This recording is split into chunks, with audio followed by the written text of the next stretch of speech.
տարեկան անում է 10 միլիոնից ավել դոլար։ 10 միլիոնից ավել դոլար։ Ուր է մտցնում Նիկոլեն, որ ասում գրպաններից չեմ լցնում։ Լսի։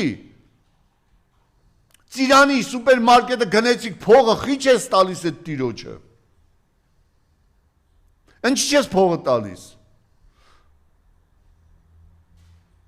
Սամվել Ալեքսյանը գոնե իր բոլոր թերություններով հանդերձ նորմալ մարդ է եւ ժողովուրդ է կերակրել։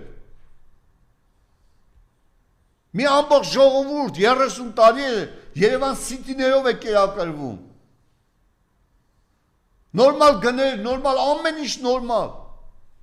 Իր բոլոր թերություններով հանդերձ այդ մարդուն ինչ ես խալնում։ Հասնում է իրան։ Իրար արժանի են։ Արժանի են, թող արժանի լինեն, ես Սամվել Ալեքսյանի պաշտպանը չեմ, բայց նորմալ վերջը հասարակական երևույթ է, չէ։